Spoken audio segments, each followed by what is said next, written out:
Real problem.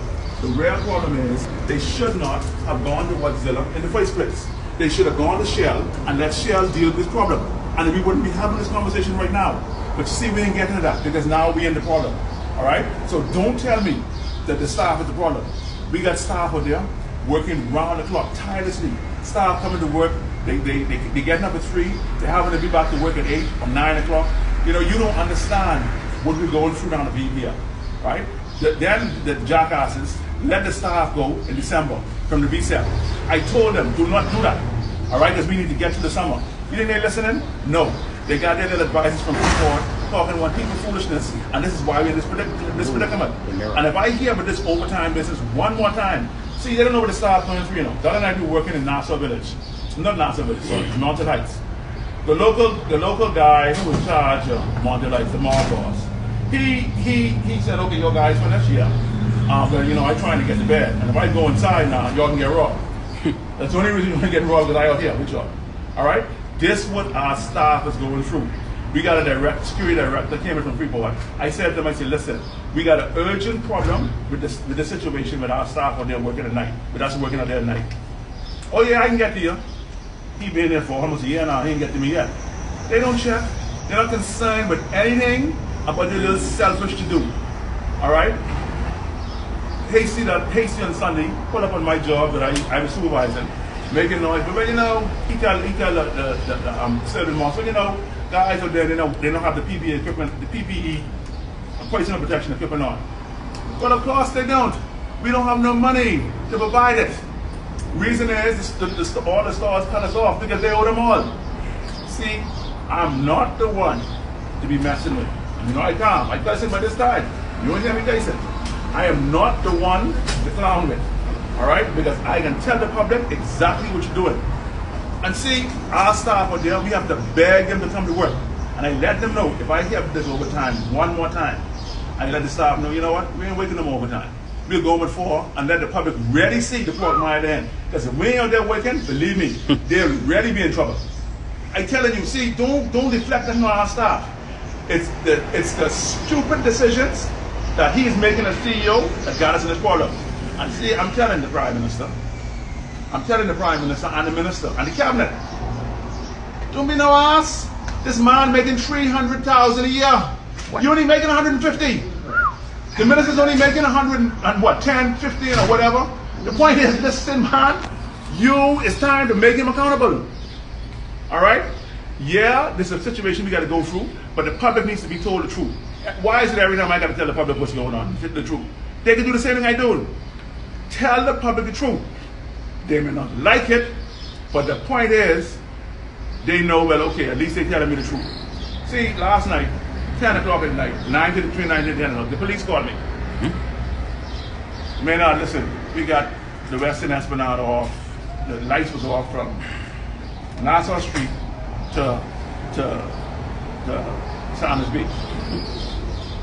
I was working down in Sandy Port. I ran down to see this myself. They couldn't believe it. The whole fort shut off, everything off. This is how bad it was. The point being is this.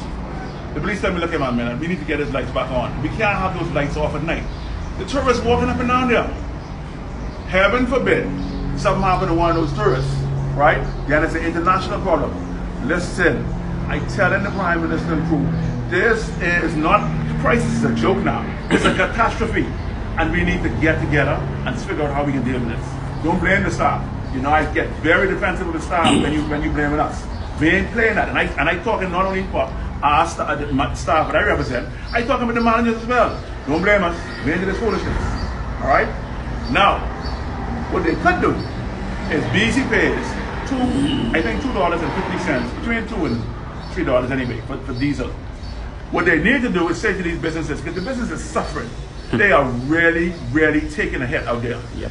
Their generator's running all the time, knowing the generator's running, but now they got to be worried with maintenance. Because you got to keep the generator maintained for the weight, all right, for them to make the sell thing up, the sell goods. So, okay, what they could do is say to them, see, they worry with the staff and what we making. What they need to do is say to them, listen, we know what you're going through. What we can do here is this. We're going to go ahead and allow you to get the fuel the same price we'll be getting for. Look here, help the people along. Stop with the nonsense you're doing. See, listen, man, I'm telling you, one more time, if I hear it one more time with this overtime, the public will really know who carrying BEC. See, everybody sitting in the ivory towers, you know. When they call me at night, 1 o'clock in the morning, I gotta get up out of my bed. I gotta beg staff to get up out of their bed. They gotta leave their house in the darkness now, right? They out there working, their families home in the darkness. They leave their children. Tell these guys, these young guys, they got little children, little babies and stuff. They're leaving their wives or their girlfriends or whatever in the darkness at home with these children, and they have to work. And they have no appreciation for what's going on. Meanwhile, the board's sitting up there, you know, they're going home in their Jaguars and they fancy expensive cars. They're eating their crawfish and their pate foie gras and their beluga caviar and stuff, drinking the finest and stuff, and they ain't checking for the staff. I ain't the one. I'm not the one to mess with. A lot of people have said the Prime Minister and even the Minister of Works has repeatedly, he specifically has said this is not a crisis, but a lot of people want to see this being addressed. They've addressed education, free tuition, but people say, you know, you can't be a country with power generation that continues to fail. Listen, Jasmine, listen. See, you know, they're listening to Hasty. See, the Prime Minister and the Minister, the Prime Minister is a doctor. The Minister of Works is a lawyer. Alright? I don't get political, as you know. If the power go up, they couldn't find the light switch. Alright? Hasty, they providing what he's telling them. What they need to get is an independent analysis to make sure an independent person who can tell them, look here, man, he's bullshitting you. That's what they need to do. They need to make him accountable. I keep telling them, he is making $300,000 a year. Right? Flying up around the place, first class, etc. Don't get mixed up. Meanwhile, the staff at BC is suffering. Your business people are suffering. The people are suffering. Especially the poor people. You know, the rich, they got generators. You know, even the middle class, the upper middle class, they got generators. The point is, and that's a luxury. Right? A generator costing you 40 do you realize they cost you 40 cents a kilowatt hour to run? That's what a generator costing you. Right? It's more expensive than BEC. So you forcing people to run that, then they're giving them these enormous mortgages, what you call a bill. Right? This is what people are going through. It needs to stop. You need to step in and get with this program because this can get over with. This can overwhelm you. That's what can happen. And I can tell you, Dud and Rowena Boy is not the one to mess with. Not me. A lot of people want to see some type of relief, but obviously that's not. Oh, that ain't happen. Listen, the most you can do is go to church every Sunday or go to prayer meeting and pray that we have a mild November, because believe me, if we have a hot November, we can be load shedding till December. Believe what I'm telling y'all. Take it or leave it from me. I say, look here, I hate to be, and you know, people say, oh man, Maynard, you're a prophet, this, that, and that. I go to restaurants, I can't eat proper, I can't go out. People bothering you. They calling me all the time, my phone ringing off the hook. I tell them, listen, I ain't no prophet, you know. This 31 years experience, I see this. I was there when they put in DA9, DA10, DA11, DA12, DA13. I was there when they put in number 5, G number 5, number 4, number 8, the TA11 unit, G number 9, G number 10. I've been here, I've been around. Number 1. So, you know, I know what happens. And what they hoping to happen, it ain't gonna happen. It's simple as that.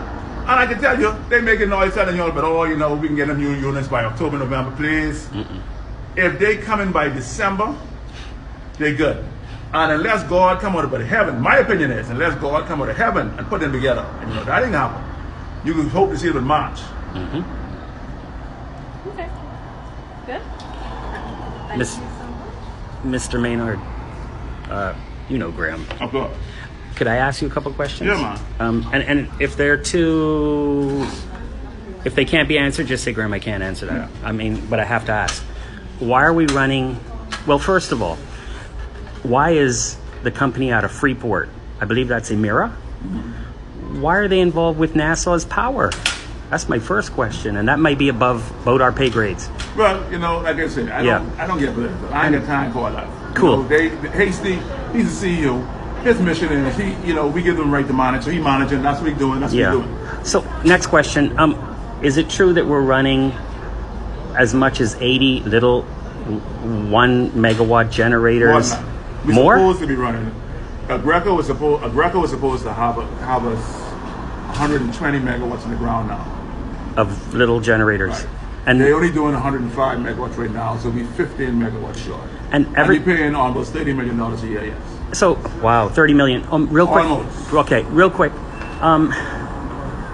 What is our total needs in this country? 200 megawatt, 300?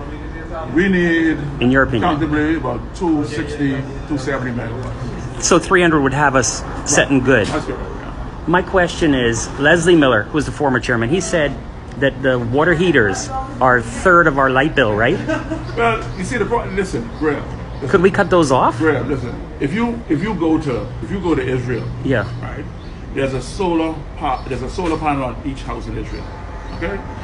We gotta look at changing the Ministry of Works have to look at the change in the whole building code. Yes. You have to insist that all new houses have foam. You have to insist that all new houses have hurricane windows, which keeps the house cool. Efficient. Right, efficient. You gotta insist that every house built has a solar panel.